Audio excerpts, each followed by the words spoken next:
Hello, everybody, and thank you for tuning in to the Liberty Report.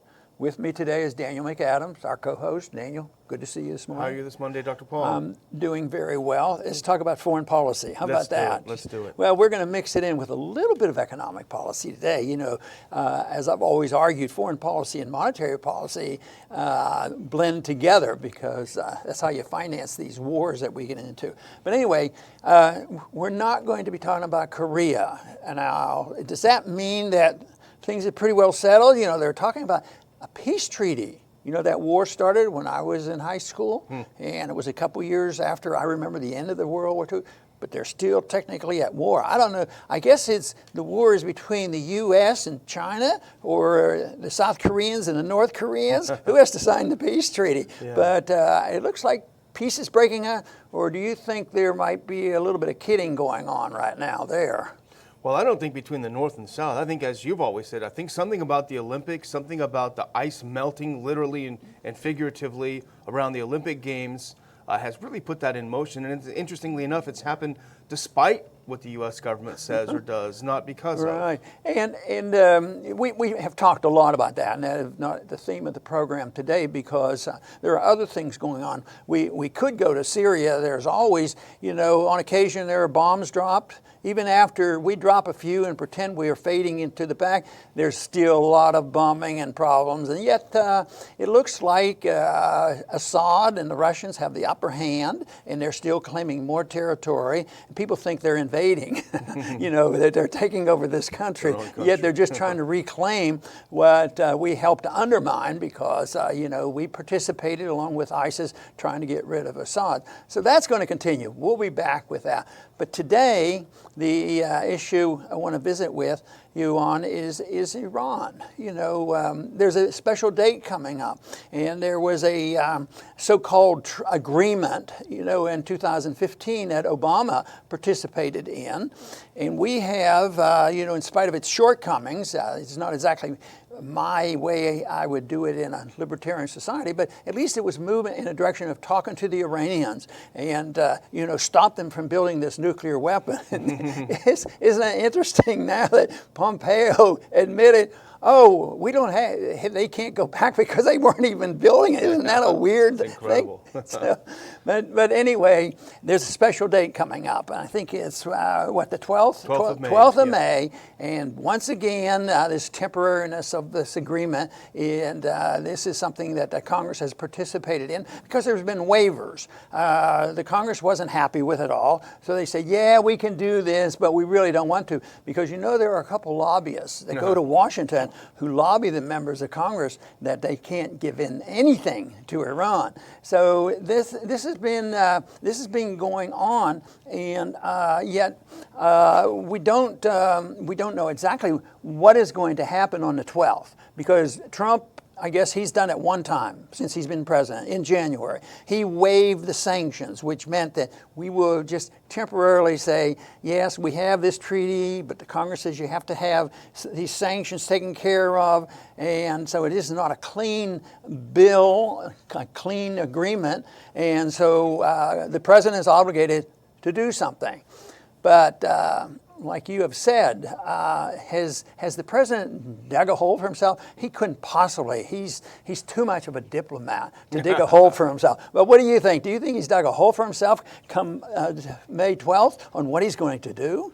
Well, he has signed the waiver a couple times. I don't remember how many. I guess probably 3. But when he signed it in January, he said, never again. I'm never going to sign this waiver again. This is the worst deal in history. And so really, once again, his big mouth has kind of gotten him in trouble because he's in a situation now.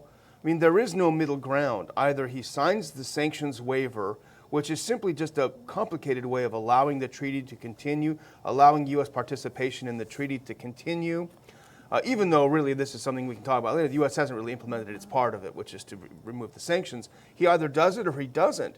If he doesn't sign the waiver, then essentially the treaty is dead because one of the signatories has pulled out. So again, just like within Syria, when he said bombs are coming, he couldn't back off. And now he's in the situation, I don't know if there's a way back for him. Well, see, then he ends up with a mess.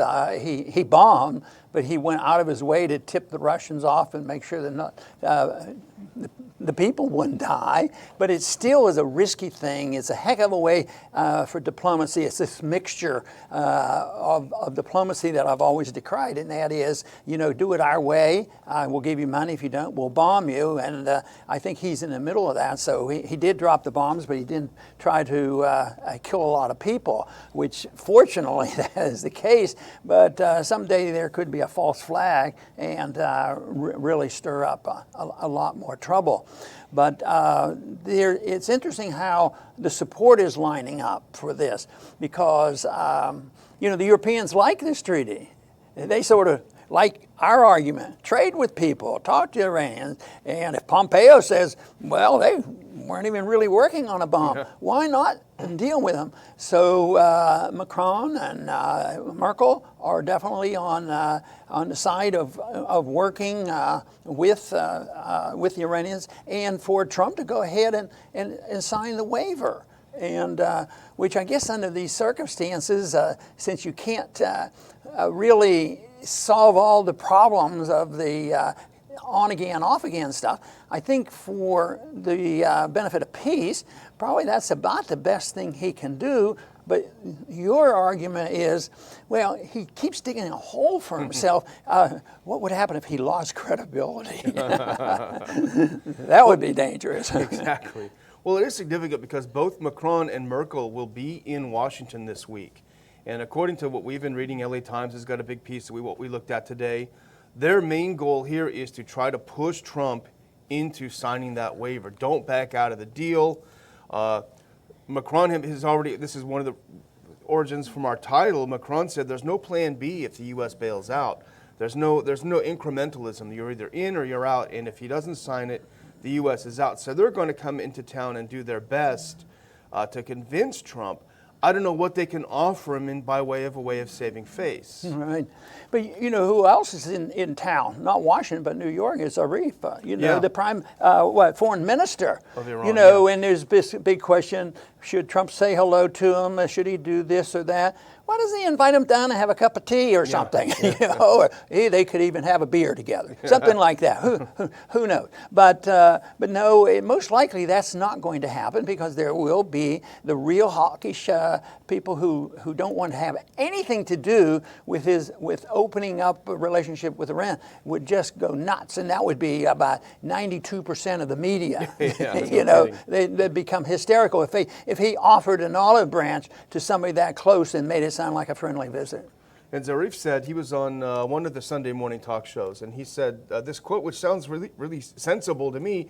He said, obviously the rest of the world cannot ask us to unilaterally and one-sidedly implement a deal that's already been broken. And he's referring, of course, to the U.S. not really implementing its sanctions relief. But he says, and he also says that this shows that the U.S. isn't trustworthy. We go through all these years of negotiations, we sign the deal, and then the U.S. backs out. So it's a couple of pretty good points that he's made. And there was another interesting thing in the line of the economics, is that it was just announced today, even though they've hinted about it for a long time. But Iran has made some trades, and they are going to pursue trades not with the dollar, oil trades with Russia and the Iranians, and they're going to use the euro, which is interesting. You'd think maybe, well, to really make our point, we're going to use the yuan, the Chinese yuan, to do that, because they've been working on that currency. But my interest in that is that right now the alignment is to for Iran to stay closer to Europe, and Europe wants to do it. So using the euro is not that offensive. I mean, and some of them are tired of us running the show with the dollar and being able to control the reserve currency of the world. So this may have a significant consequence of this, because it's been argued and shown that over the years, people who really push too hard to use something other than the dollar, people don't like it. So this might, give more energy to the people who don't want to have this agreement work out, and say, don't sign it, just quit, let them all quit, But where's the plan B? There really isn't too much other than bad news. I mean, if they don't try to continue with this, it could be very bad and more disruption, in that part of the world. This goes back to the question that we always have, stupid or evil, because the U.S. interventionists, they always bring a result the opposite of what they claim they want. They wanted to reduce Iran's influence in the Middle East, so they attacked Iraq, which essentially handed it over to Iran. Then they try to overthrow the Syrian government. Iran has come out on top in Syria by helping Assad stay in power. They want to protect the dollar as the world's reserve currency, but their aggressive nature, their aggressive moves toward Iran and to China and elsewhere is causing the dollar to be undermined. They're either the most idiotic, dumb people in the history, or they've got some kind of evil intent. Yeah, they thought maybe this agreement, they were hoping, and this would be a positive, is they'd have a better relationship with Europe. But because of the messiness of this and Syria being involved, the Iranians are much closer to Russia and to China, which they've always had that tendency, but it's even stronger than ever before. But why can't they just trade in peace? Why not just go ahead and trade oil, and use something else other than this bullying type of diplomacy? Well, here's what's at play with the treaty. Trump has said it's the worst treaty in history. The U.S. has got its diplomats trying to add new restrictions to the deal after the fact. It's already been signed. It's already been negotiated, and the U.S. wants to add new deals. It sort of reminds me, Dr. Paul, of if, say, you bought a house, then 3 years down the road, you went back to the original owner and said, hey, I want you to put a pool in. He said, hold on, the agreement's already done. That's what they're trying to do in the U.S. The two main sticking points are Iran's ballistic missiles, which are not included in the treaty. They're not restricted from developing ballistic missiles. And also Iran's support for different militant groups, they call them, outside of the country. Of course, it's militant groups that they've supported in Syria have been the ones fighting ISIS and fighting al-Qaeda, although the U.S. won't admit that. So these are the two real supposed sticking points in the deal.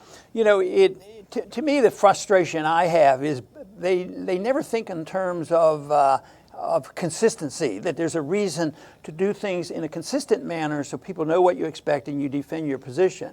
So we have Obama. He's doing something that, looked like he was going in the right direction, and we still want this to work out. That's better than, the confrontation that existed before.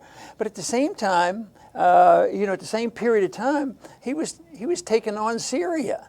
He really initiated that in Syria, and that continues. So there's nothing consistent about it. I guess what Trump does, flip flops and does, has a different position. He's just a little bit more verbose about it and talks about it. Everybody knows about it, but I don't think he flip flops more than the others. I think they're all over the place. And they have license to do it philosophically because they're interventionists.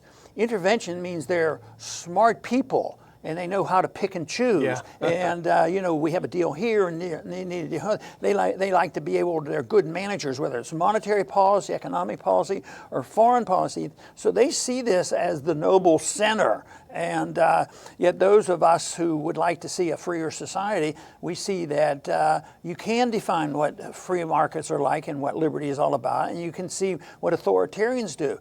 And they say, well, yeah, that's true, but we need a little bit of authority in this government, and we just need to control the authoritarians, and mold them into it. But then that becomes a grab bag.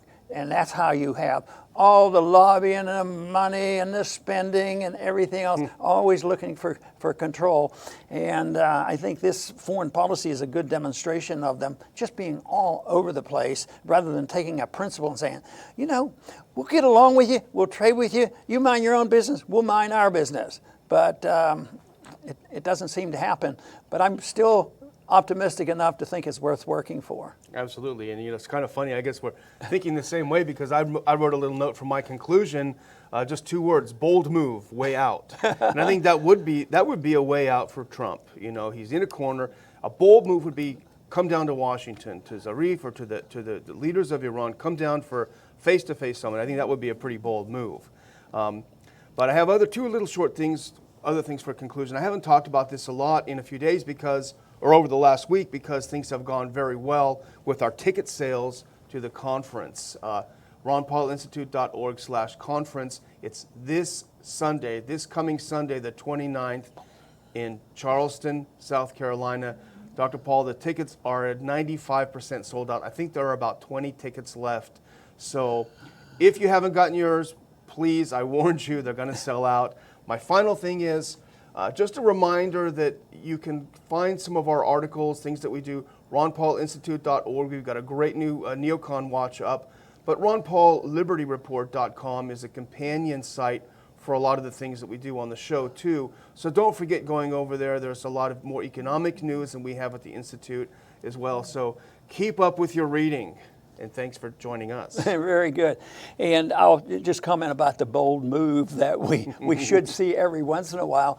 We talk about the flip-flopping and them being all over the place. And I think back to Korea, there's the same problem there, because we heard the confrontation and the troops lining up and the threat of war breaking out and all these kind of things. Then all of a sudden, North Korea, maybe if they're sincere, they deserve some credit. But all of a sudden they changed their tune, and Trump has changed his tune, and it looks like something could be worked out, and maybe the war will be over. Maybe they'll sign a treaty and move on, and Korea will be unified. But that is hard to say, but it would be a bold move, and it is now that at least it seems like our government is encouraging it. But it could change, overnight, and if it does, somebody will find somebody else to blame. It'll never be the shortcomings of our own foreign policy.